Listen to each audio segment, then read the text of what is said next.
Bienvenidos, esto es Poco Ortodoxas. Es un programa que hacemos 4 mujeres economistas con la idea de sacar la academia de la universidad y llevarla a las calles. Por eso, todos los martes a las 20 horas tenemos una cita para charlar de los temas destacados de la semana, intentando aportar una visión académica al día a día. Nos pueden escuchar por Radio El Informante en elinformanteradio.com y por la repetidora de Córdoba, Tribu Contenidos, que pueden sintonizar en tribucontenidos.com.ar.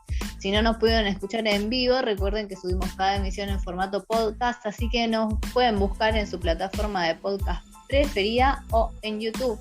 Como cada martes tengo el gusto de presentar a las conductoras de este programa. Buenas noches, Antonella Gerbaji.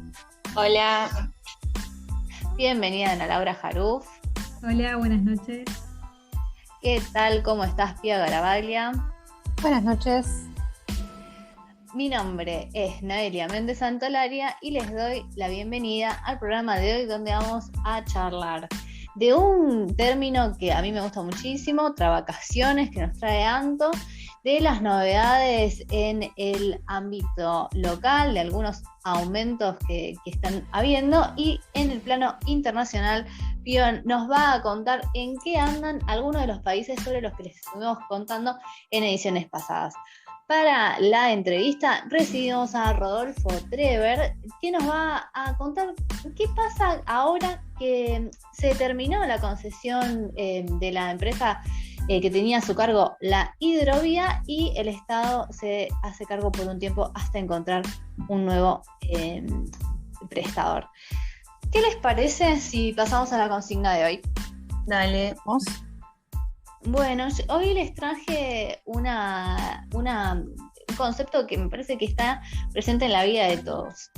Economías de escala, costos decrecientes y deseconomías de escala, que me parece que no lo tenemos tan presentes, pero pasa mucho. Yo les voy a contar. ¿Estás hablando de los vuelos y las escalas, no es? No estoy hablando de los vuelos y de las escalas, sino que estoy hablando de volúmenes de producción. En economía, estamos ante una economía de escala cuando se obtiene un mayor beneficio cuanto mayor sea la producción. Esto se da porque a medida que aumenta la escala de lo producido, el costo por unidad de producto disminuye. Es decir, estamos ante costos marginales decrecientes.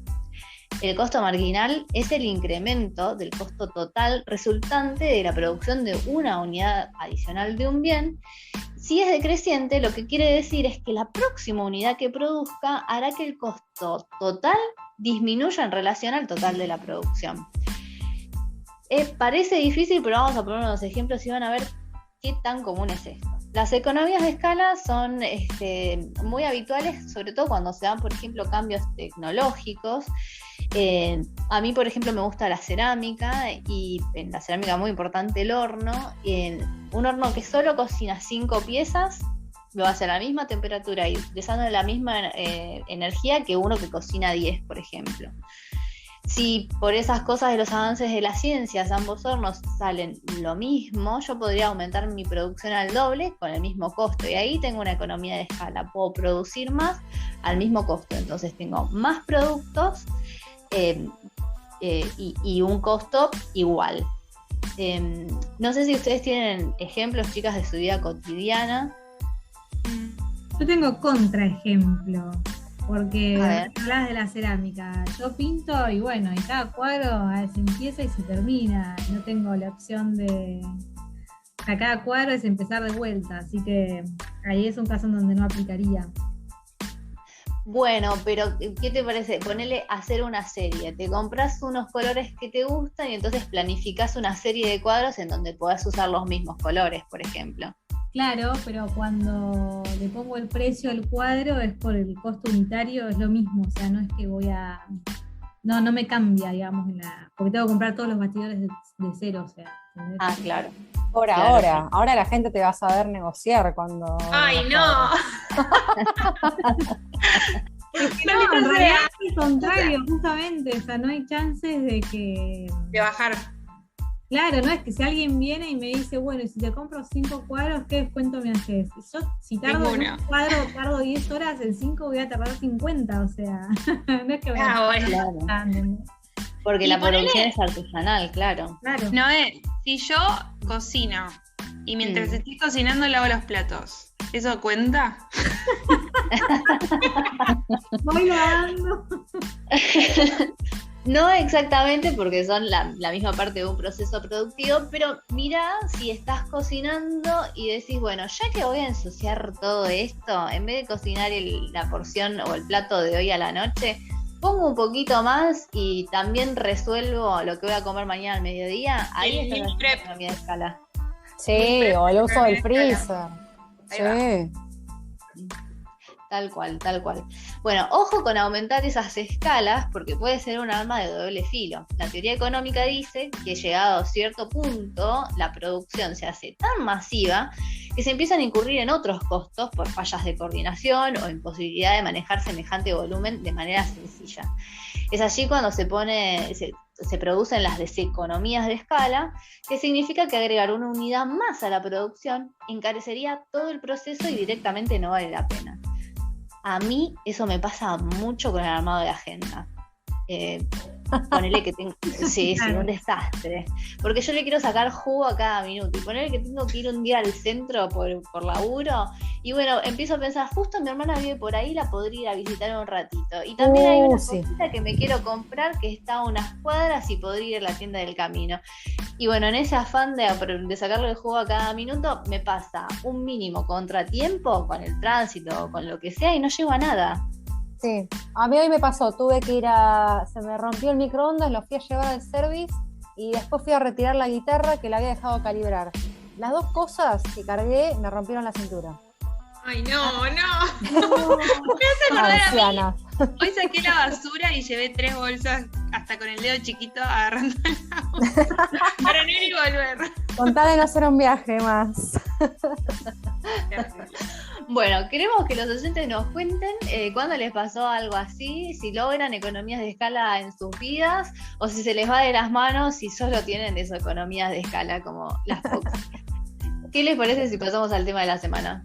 Vamos.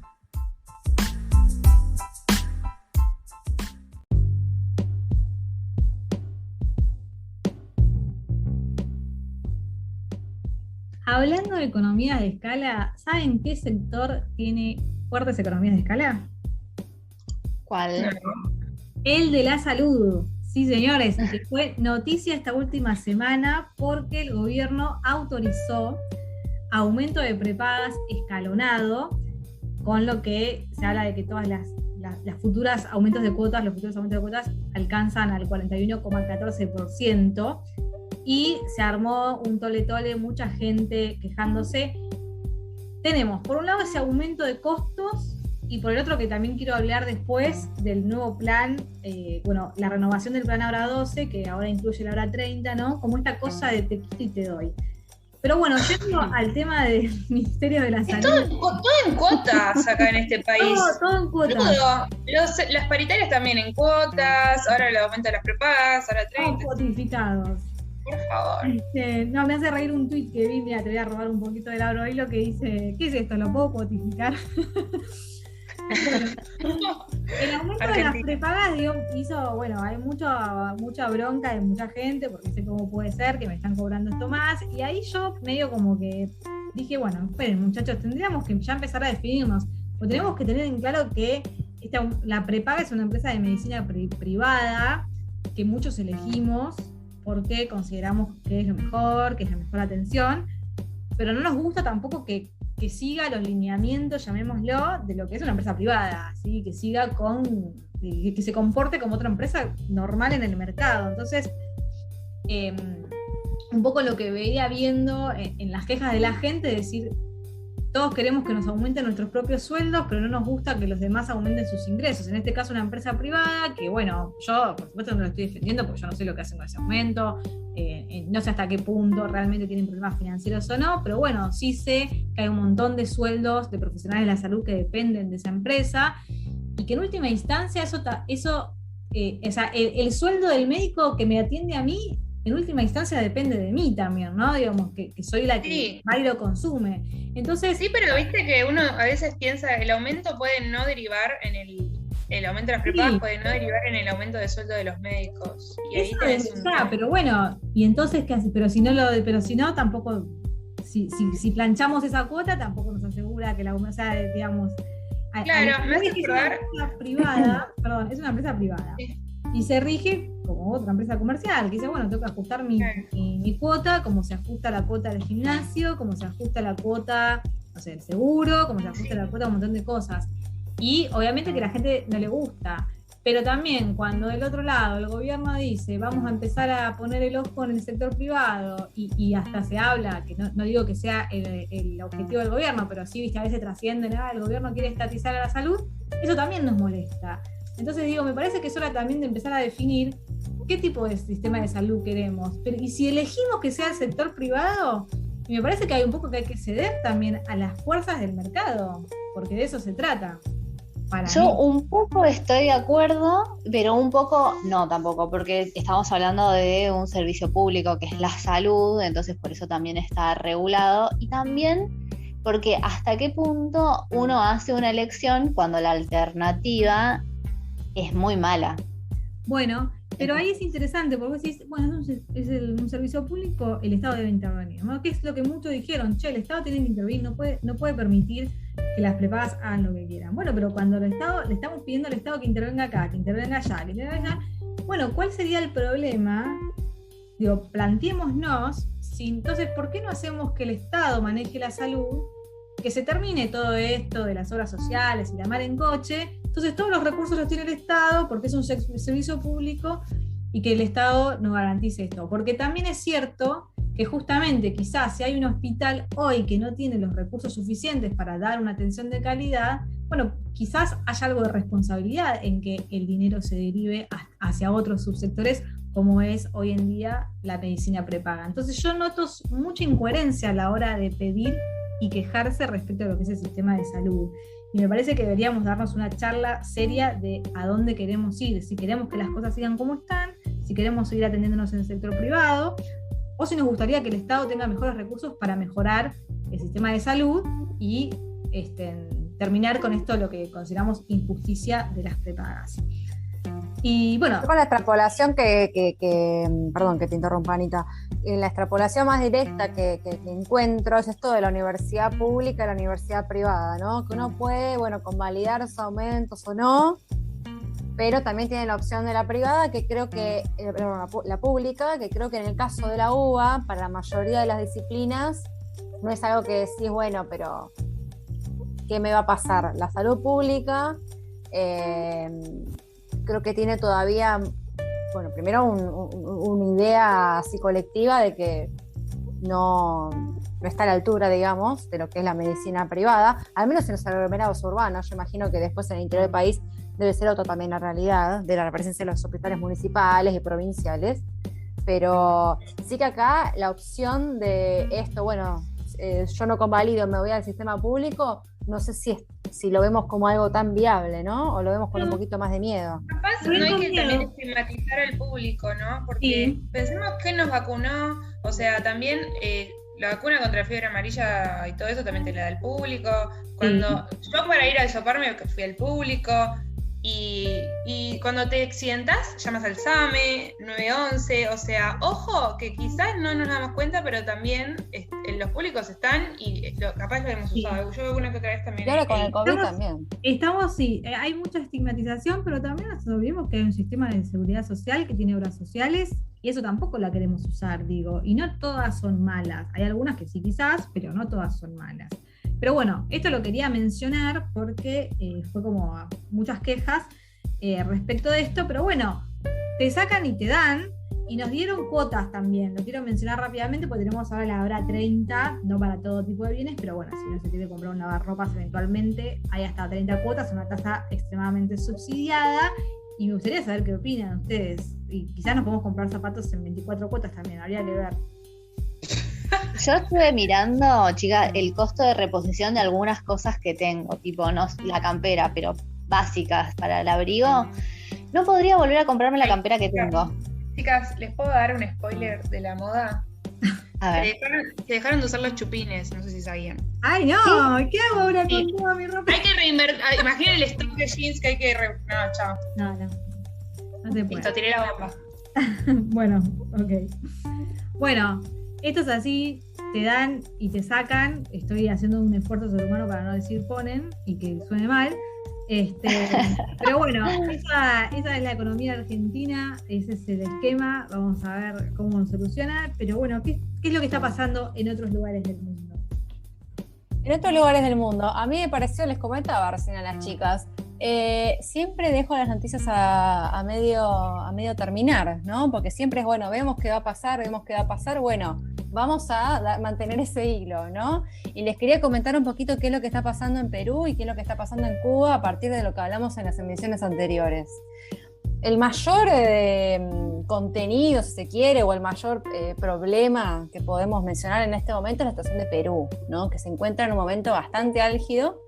Primero porque, bueno, ya asumió Pedro Castillo como presidente y leí unos análisis varios, la verdad que bastante interesantes, que lo que manifiestan es que hoy el presidente tiene más o menos, en resumidas cuentas, 4 desafíos para afrontar en este momento. Primero, la lucha contra el COVID, que creo que es algo que se da en a nivel global, porque es algo que todavía no terminó en ningún lado, pero sí fue un país, Perú, el que tuvo, les había comentado en las emisiones anteriores, la mayor tasa de mortalidad del mundo, ¿no?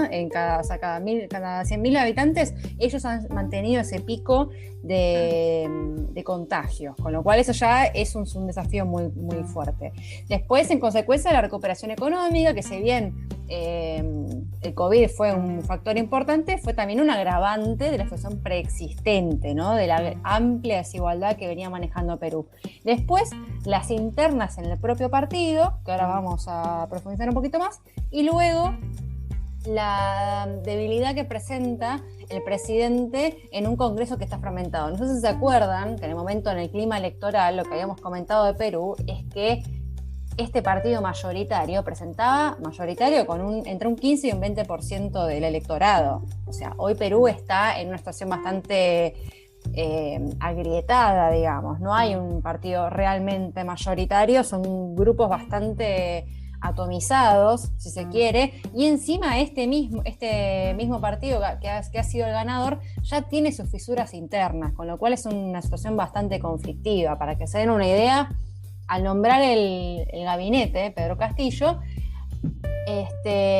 al principio, bueno, hubieron unos días bastante complicados, los cuales desembocaron en que tanto el ministro de Justicia como el ministro de Economía abandone su cargo antes de asumirlo directamente. Bueno. Para que se den una idea. Y después, acto seguido, terminaron como volviendo, pero ya, bueno, creo que eso evidencia un poquito la fisura que está en ese momento, ¿no? Y después, para completar este plantel... Perdón que te interrumpa, porque yo te escucho, Pía, y la gente se queja mucho de los políticos, pero la verdad en este momento agradezco que alguien quiera presentarse a un cargo ejecutivo con semejante caos. ¿Quién quiere agarrar? ¿Quién quiere ser presidente de Perú? Qué bien por Pedro, y los ministros quieren asumir. Es como saber los quiénes médicos, son no los que haría... quieren asumir, los religiosos y conservadores en este momento, que me parece que están que se les hace agua a la boca, no sé qué pasa, pero es horrendo, porque es un rejunte. Menos mal que hay otras voluntades que están ahí terciando, porque te digo que laburito. Sí, La verdad que un laburito. perdón, comentemos también algo que trascendió, a ver qué opinan, porque dijo, fue también noticia porque dijo que todos los jóvenes que no estudian ni trabajen van a hacer el servicio militar obligatorio. Y hubo un lío, ¿viste? Salió también Bullrich a decir, che, pero a mí me criticaban por decir lo mismo. No sé ustedes qué opinan. Que vayan a laburar. No, mentira. Y qué sé yo, me parece re polémico, pero a veces pensemos en los políticos que prometen un montón de cosas antes de ser electos y después cuando son electos hacen todo lo contrario. Hay que ver cómo desarrolla también cuando empiece a hacer gobierno. Bueno, el problema es que acá no solamente que las promesas son medio complicadas, sino que también está buscando establecer o fortalecer ideas conservadoras preexistentes, ¿no? Por ejemplo, el presidente actual es bastante antipolíticas de género, ya para que veamos cómo viene el tema.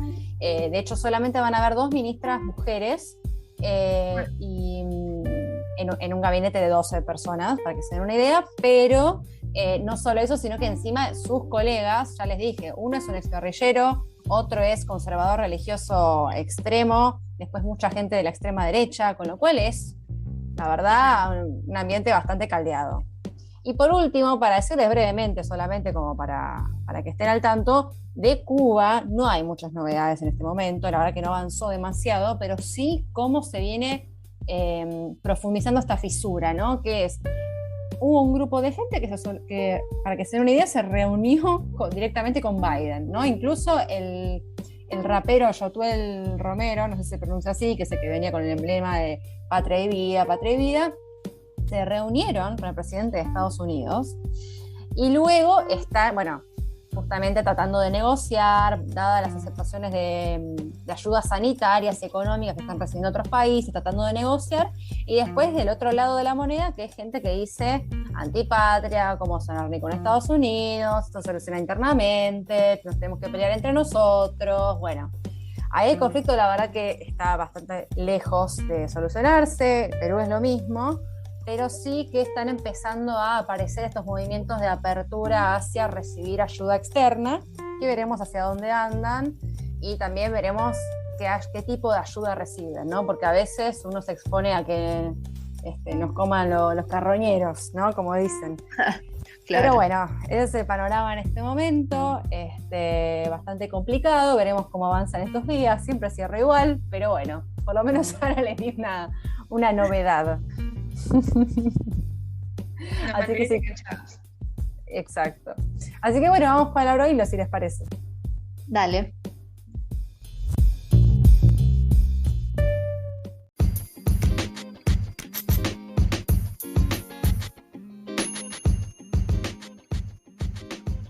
Y en el Abre Hilo de hoy los voy a invitar a indignarse conmigo de la mano de un nuevo término que fue acuñado por los creadores de los que militan usar ropa de segunda mano o vivir en un monoambiente de 21 metros cuadrados. De la mano de ellos llega las travacaciones. Oh. Y la palabra medio que te puede decir de qué se está tratando, significa este nuevo concepto de mezclar el trabajo con las vacaciones. @yo soy Ale Fuente tuiteó: las travacaciones es otra mentira del capitalismo para arrebatarnos derechos. Sí, arrebatarnos los derechos. Hay 2 formas de quitar derechos a los trabajadores y estas son mediante el miedo o mediante la mentira.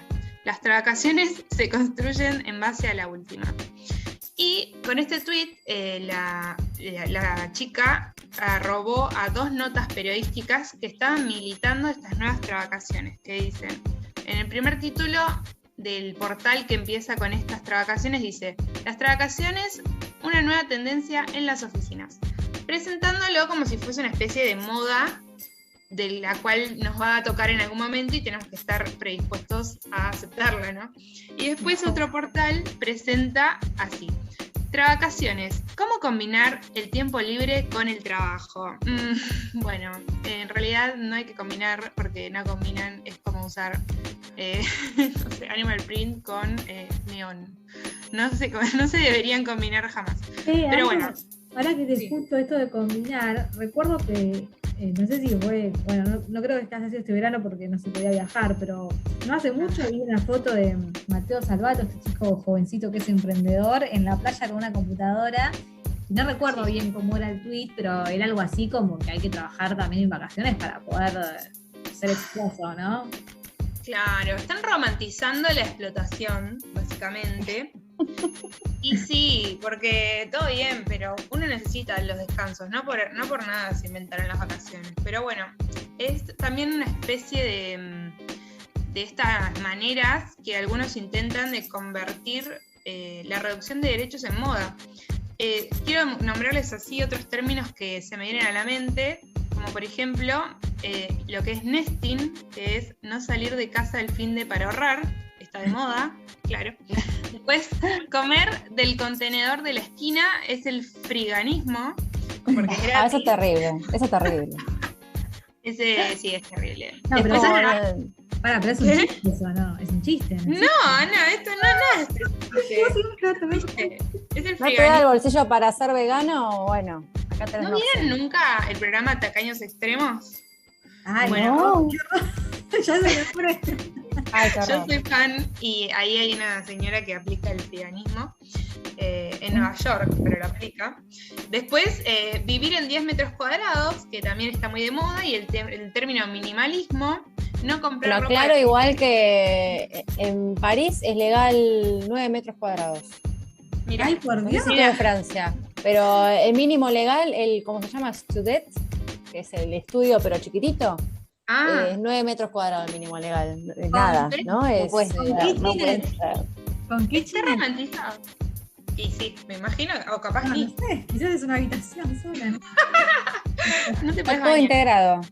Está todo ahí, al alcance de la mano. Pero bueno, después entras a Pinterest y está todo romantizado de que se puede vivir en 5 metros cuadrados, bello. Pero bueno, nada, así como para resumir, les quería mencionar un tuit de Sofía Escacerra, que fue invitada nuestra en esta temporada de Fox y los invitamos a escuchar ese programa, que a respecto de este Trabacaciones dice: esto es terrible, vamos a terminar todos quemados. El desafío del siglo va a ser recuperar la soberanía del tiempo libre. Derecho a la desconexión ya. Adhiero con Sofi, y para cerrar estas trabacaciones, voy a leerles el tweet que yo más siento que vale la pena mencionar, que es el @fornalonga, que dice: yo no hago trabacaciones, yo hago vacacio bajo. Me rasco el higo en el laburo. Así que bueno, algunos trabajan en sus vacaciones y otros no trabajan ni estando en la oficina. Así que con este nuevo pensamiento, les cuento qué está pasando en Twitter en esta semana. Capaz de esa forma es como se lleva el equilibrio, ¿no? El que trabaja de más y el que trabaja de menos. Eventualmente, cada uno tiene Claro. esa filosofía que puede llegar a complementarse. Extrañamente, pero quién sabe. Igual yo soy re militante de las vacaciones, por más que uno pueda flexibilizar sus tiempos y todo, la cabeza pide esos descansos en los cuales uno no tenga que estar constantemente conectado, más allá de que se desdibujen las fronteras horarias, geográficas y todo. Me parece que eso es muy importante. Y para transmitir eso, yo voy a poner una canción que me lleva a eso, a eso de estar en vacaciones, con la cabeza desenchufada. Vamos con Vacation de Dirty Heads. Muy buena.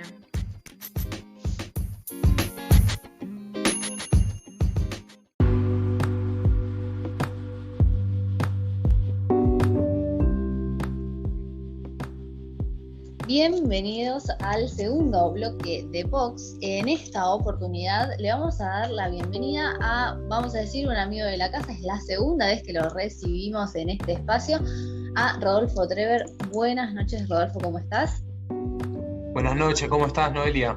¿Cómo andan? Muy bien, muchas gracias por estar acá. Les contamos que Rodolfo es analista económico, trabajador del Banco Central y militante del Social 21 y casi precandidato a legislador de Frente de Todos en Cava, sobre lo que vamos a estar hablando en esta entrevista, porque es muy interesante lo que está pasando con las internas o no internas del peronismo en la ciudad. Pero bueno, un poco el motivo de llamarte esta semana era porque el 31 de julio se vence la concesión de la hidrovía y fue muy polémica todo el proceso licitatorio y las decisiones que se tomaron hasta acá. Y algo que vos nos contabas cuando viniste en diciembre es acerca de la falta de una política estratégica en el campo de lo naval en Argentina. ¿Querés contarnos un poquito qué es la hidrovía, qué pasa a partir del 1 de julio para ponernos en tema? Del 1 de agosto, perdón.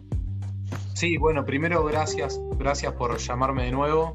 Ya espero que si somos amigos, estar más seguido. Bueno, En realidad el vencimiento de la concesión de hidrovía, para poner en marco de situación, lo que mal se denomina la hidrovía, porque la Hidrovía Sociedad Anónima es el nombre de la empresa que administra nuestros ríos internos. No existe tal hidrovía. Es más, la hidrovía es una palabra envenenada porque nos hace pensar a que los ríos internos, que son un ecosistema que hay que cuidar, que donde hay vida, donde hay poblaciones cercanas, aledañas, nos hace pensar que la hidrovía es una suerte de autopista fluvial, ¿no? Donde hay que hacerle cualquier cosa, hay que ponerle tierra, hay que hacerle un agujero, hay que ponerle cemento, hay que prepararla para que ingresen los barcos.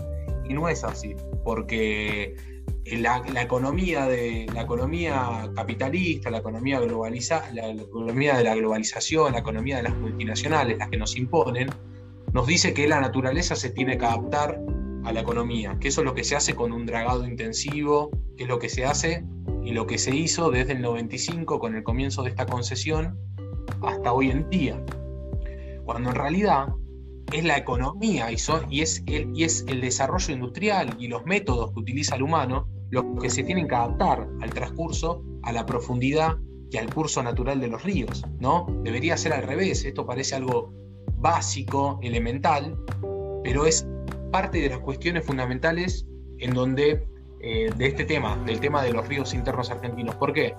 Porque el vencimiento de la concesión no solamente nos permite dar un giro de 180 grados en cuanto a eso, en cuanto a la protección del medio ambiente, sacar a las multinacionales que lo único que hacen es querer dragar más, hacerle huecos más profundos a la tierra para que entren buques más grandes. ¿Por qué? Porque aquel que administra los ríos internos argentinos cobra un peaje en dólares, más de $3 por tonelada de registro bruto transportada. Entonces, cuanto más toneladas se transporten y pasen por nuestros ríos internos, más peaje cobran. Se estima que en el último año $300 millones había cobrado la empresa belga Jan de Null, que es la empresa principal de la multinacional, de Hidrovía Sociedad Anónima, la que tiene la concesión de la administración de nuestros ríos, solamente en concepto de peaje.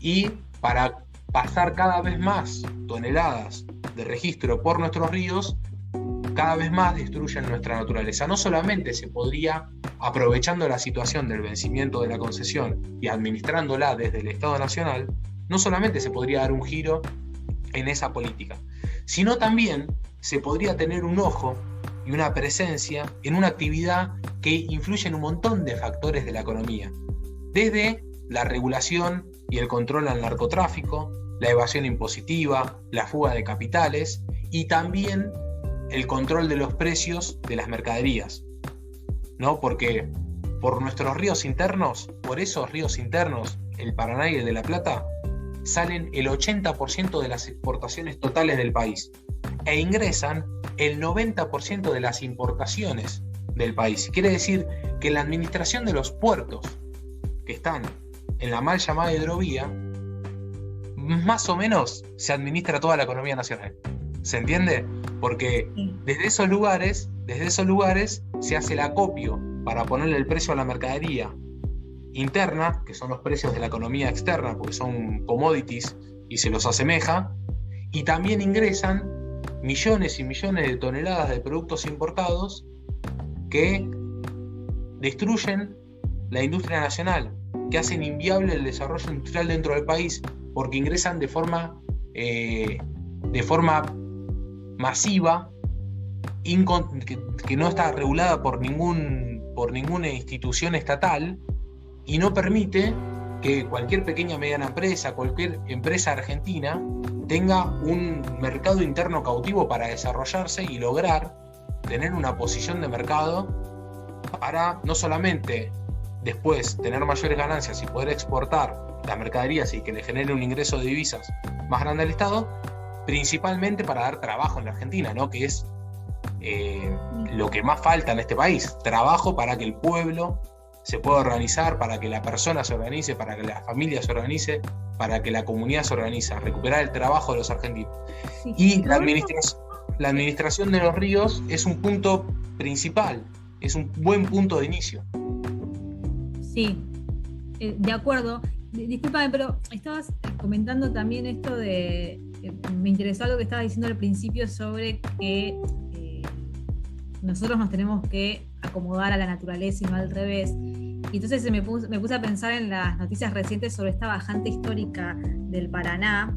Y bueno, leyendo a gente que sabe del tema, muchos hablan de que justamente esto tiene que ver con consecuencias sobre actividad del agro y de las mineras. ¿Esto es así o es algo más bien, o sea, cuál es tu interpretación de lo que está pasando y cuáles son los costos que se estiman quizás de pérdidas o los problemas que está trayendo esta bajante? Sí, en principio le trae una pérdida económica a aquellos que transportan la mercadería, porque esos grandes buques no pueden pasar, no pueden circular. Ahora, lo que nosotros por lo que nosotros nos tenemos que preocupar es que estos acontecimientos son consecuencia de los dragados totalmente desregulados, la producción. El que maneja la producción y el método de producción en la Argentina, porque lo que vos decías es así, ¿no? La tierra argentina, producto de la siembra directa y de la semilla transgénica, del monocultivo, se ha convertido en una tierra similar a un desierto, en una tierra que no tiene vida. Y eso hace que cada vez que llueve no se drene y genere inundaciones. Y desgasta el suelo, destruye la naturaleza. Entonces, ¿pero quién define el método de producción interna en los campos argentinos? ¿Quién maneja el comercio exterior? Porque el que maneja el comercio exterior, que ese es el mismo tema, es el tema de los ríos internos, de la aduana y de los puertos de nuestros ríos internos, quien maneja el comercio exterior emite las órdenes de compra para el productor interno. El productor, el dueño de un campo en la Argentina, no es como en otro momento donde era una oligarquía que tenía poder total. Hoy en día son empleados de las multinacionales, que son las que le emiten la orden de compra. Y las multinacionales le exigen que le vendan solamente soja y solamente con esta semilla, y le dan el paquete tecnológico asesino de la naturaleza, que es el de Monsanto. Entonces, un tema está totalmente relacionado con el otro. Si vos permitís que siga una administración multinacional sobre una vía, sobre una vena, sobre un lugar estratégico de la economía nacional, no podés manejar tu economía y mucho menos podés cuidar tu medio ambiente, tu ecosistema. Una cosa está totalmente relacionada con la otra. Una consulta, Rodolfo. Justamente que estás hablando de la concentración en pocas empresas. Tenemos entendido que con el dragado pasa lo mismo, ¿no? Como que hay pocos jugadores que lo pueden hacer, eso ya como que genera un condicionante. Primero te quería consultar eso, y además, si te parece bien que la política en torno a este dragado estuvo bien manejada en los últimos años.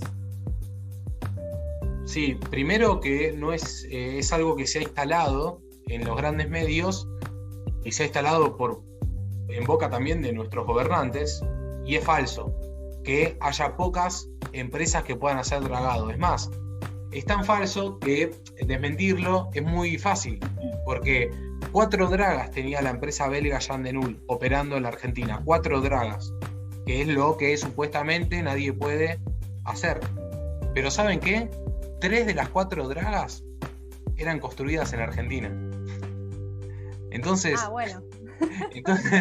entonces información. Entonces, la Argentina tiene la matriz productiva. El astillero Río Santiago es el segundo astillero más grande de la patria grande hoy en día, y supo ser el más grande. Lo que pasa es que está deprimido, está en estado vegetativo, no hay una política de Estado para levantarlo. Pero si nosotros ponemos nuestra capacidad productiva, nuestra matriz productiva y la capacidad técnica que hay en Argentina, lo podemos hacer. Falta la voluntad política, falta claramente la voluntad política. Podemos hacer el dragado, no solamente que podemos, lo tenemos que hacer, para hacerlo con conciencia nacional y conciencia en el cuidado del medio ambiente. Y también tenemos que tener una política de Estado en cuanto a la construcción de una flota mercante propia. ¿Por qué? Porque nosotros tenemos que transportar todas las materias primas de nuestros ríos internos a los mares, y los productos que ingresen de los mares a nuestros ríos internos, lo tenemos que transportar por barcazas. No podemos poner un buque Panamax a meterse por nuestros ríos internos y que sigan pasando que siga pasando los desastres naturales que suceden, las inundaciones, las sequías, las bajantes históricas. No puede seguir pasando eso. Entonces nosotros tenemos que tener una política de Estado que haga una flota nacional de barcazas para sacar nuestros productos y que tenga una administración nacional del dragado y el balizamiento, que no se lo quede una empresa multinacional belga de capitales de distintos países.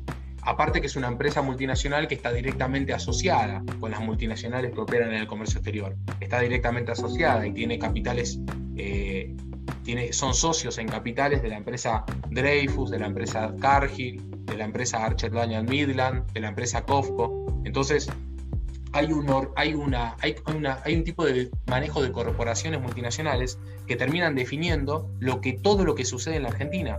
Porque eso termina definiendo, y esto es importante para aquel que está escuchando y dice, ¿cómo se come esto, ¿no? ¿Qué tiene que ver esto con mi vida? Eso termina definiendo el precio de los alimentos en la Argentina. Sí. Porque en el comercio exterior, la empresa multinacional que acopia y vende, le pone el precio en dólares, el precio de commodity. Todo dolarizado. Y lo que deja para vender internamente, ¿a qué precio se creen que lo va a vender?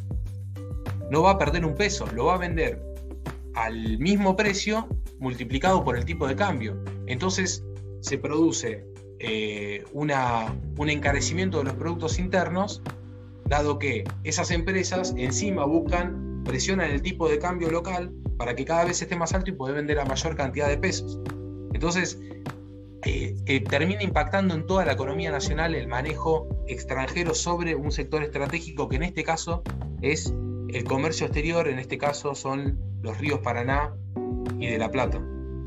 Rodolfo, consulta, y ya me empiezo a deslizar en cuestiones más políticas que económicas, pero con todo este lío de esta concesión que se termina, y recuerdo hace un par de semanas o meses que empezó esta noticia de la eventual o la idea de nacionalizar la hidrovía, muchos sectores de la oposición, bueno, para la redundancia, se opusieron a esto. ¿Cuál es el argumento que esgrimen para decir esto no es bueno para el país? Porque yo te escucho a vos y digo, te compro, la verdad que me convenciste.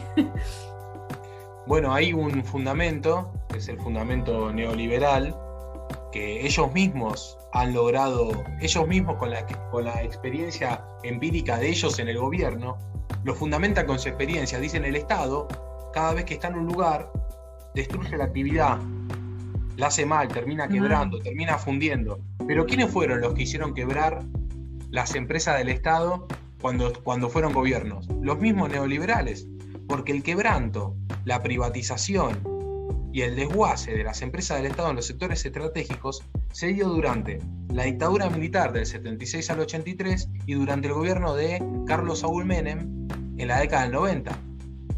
Entonces, los mismos neoliberales que quebraron, hicieron que las empresas del Estado se encuentren desguazadas y desaparezcan, son los mismos que ahora dicen no podemos estatizar porque el Estado hace esto y esto y esto. Pero, contrario a esa crítica, tenemos que decir la verdad.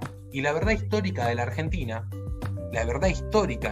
es que no existe, no hubo ni habrá un desarrollo industrial en un sector importante sin la presencia inicial del Estado. Cuando la Argentina empieza su revolución industrial allá en principios del siglo XX, el mundo le negaba los combustibles necesarios. Y la Argentina, con Irigoyen como presidente y Mosconi como la mano hacedora, crean YPF, una petrolera 100% estatal, al momento la primer petrolera del mundo, para poner al Estado a hacerse cargo de ese sector donde el privado no quería. Y a partir de eso, a partir de la creación de YPF, empieza a desarrollarse industrialmente la Argentina. Luego pasa lo mismo con la industria siderúrgica. Antes de la creación de SOMISA, Sociedad Mixta Siderúrgica Argentina, en el año 46, no había industria siderúrgica en el país. Dependíamos de las importaciones y hacía que la Argentina no pueda levantar vuelo en la infraestructura. Antes de 1948, de la creación del astillero Río Santiago, no existía industria naval en la Argentina. Fue el Estado el que tuvo que aparecer para que exista la industria naval en la Argentina, y después se desarrollaron decenas miles de navalpartistas y decenas de astilleros privados, pero el primer paso lo dio el Estado. En 1950, la Comisión Nacional de Energía Atómica da el primer paso para la energía nuclear en la Argentina. Antes de que el Estado no cree una empresa estatal, no había energía nuclear en la Argentina. Y Rodolfo, ya que estamos acá, justamente me estás diciendo... Me estaba mandando.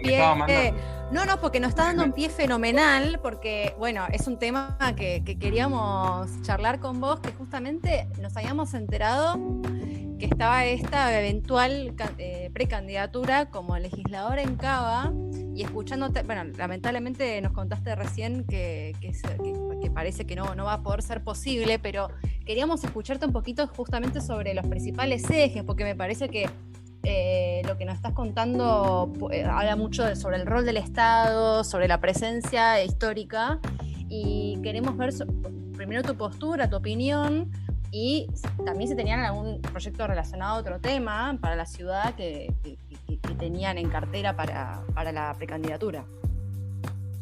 Sí, la precandidatura era con Compromiso Federal, un partido dentro del Frente de Todos, entonces se presentaba en PASO, encabezaba la doctora Gabriela Piovano, y bueno, se bajó, rechazó el Frente de Todos la interna en PASO, rechazaron el debate político, la participación militante, porque nosotros justamente lo que quería, el mensaje político y la aparición política que queríamos dar era que había que recuperar la voluntad de ganar la capital federal. Nosotros creemos que la oposición en la capital federal, que justamente es el Frente de Todos, no tiene voluntad de ganar la capital federal. ¿Por qué? Porque su lista las arma de forma sectaria y cerrada y elige candidatos según el orden de predación es cuántos minutos tienen en televisión. Creen ellos que van a ganar la capital federal en el terreno donde el poder económico es fuerte, que son los medios de comunicación, y nosotros creemos que no, que todo lo contrario. El lugar donde se va a ganar la capital federal va a ser en los barrios, en las comunas, proponiendo soluciones, proyectos concretos a cada uno de los ciudadanos y las ciudadanas, porque ese es el lugar donde nosotros somos fuertes, donde el campo nacional y popular es fuerte. No es en C5N, no es en TN donde se va a ganar una elección en la capital federal, es proponiendo soluciones concretas. Por eso armamos una lista de la militancia, desde la primera, que era conocida por su militancia, por la defensa de la salud pública, hasta el último, hasta el 10º suplente legislador, eran todos militantes. Por eso ese era el mensaje político, y los proyectos concretos tenían que ver con esto de recuperar el rol del Estado como organizador de la Ciudad de Buenos Aires. La Ciudad de Buenos Aires es una ciudad totalmente caótica, desigual. Un cuarto de la Ciudad de Buenos Aires es Villa Miseria, la ciudad más rica del país. Tiene 100.000 viviendas de déficit habitacional. Y no solamente eso, tiene 120.000 viviendas desocupadas. Tiene más, fíjense lo aberrante de esta cifra, ¿no? Que la digo rápidamente por los tiempos de la entrevista, pero hay 120.000 viviendas desocupadas producto del negocio inmobiliario, de la especulación inmobiliaria, y hay un déficit habitacional de 100.000. O sea, hay 100.000 familias que no tienen casa, que están en estado de hacinamiento, que están en la calle, y hay 120.000 viviendas deshabitadas producto de la especulación financiera, porque les conviene tener viviendas deshabitadas para aumentar el precio de las viviendas que alquilan a los grandes tenedores de inmuebles. Bueno, entonces, la legislatura porteña, perdón, sí, la legislatura, disculpame que te interrumpo, Rodolfo, pero bueno, la legislatura porteña tiene mucho que ver con esto y con las concesiones que se hacen a las grandes constructoras para el uso del suelo, ¿no? Así es justamente con eso cerraba, es que ahí tiene que aparecer el Estado, ahí tiene que aparecer la legislatura, ahí tiene que aparecer el jefe de gobierno para regular eso, para decir qué se puede construir, cómo se distribuye la propiedad y tener políticas de Estado de acceso a la vivienda. Bueno, eso en la Ciudad de Buenos Aires no hay, es una ciudad totalmente liberal, donde el que tiene plata cada vez tiene más plata y el que no tiene plata termina yéndose de la capital federal. Les comentaba antes de empezar la entrevista que la capital federal tiene 3 millones de habitantes de hace 30 años. Y esto no es producto de que no crece la población en la capital, es producto de que la Ciudad de Buenos Aires es una ciudad excluyente, una ciudad para pocos, y nosotros lo que buscamos hacer y para lo que militamos es para convertir a la ciudad, lo que es, ¿no? La ciudad autónoma de Buenos Aires, en la capital federal de todos los argentinos, una ciudad en la que no solamente los que la viven se sientan orgullosos de vivirla, sino que todos los argentinos y las argentinas nos sintamos orgullosos de que sea nuestra capital federal, un orgullo para la Argentina y no el caos y lo desigual que es en estos momentos. Bueno, clarísimo, Rodolfo, lo tuyo. Lamentablemente tenemos que cerrar porque nos quedamos sin tiempo, pero te agradecemos un montón tu paso por Pox y te esperamos encontrar pronto nuevamente. Muchas gracias. Y que puedas presentarte eventualmente. Así será, lo vamos a hacer. Muchas gracias, hasta luego.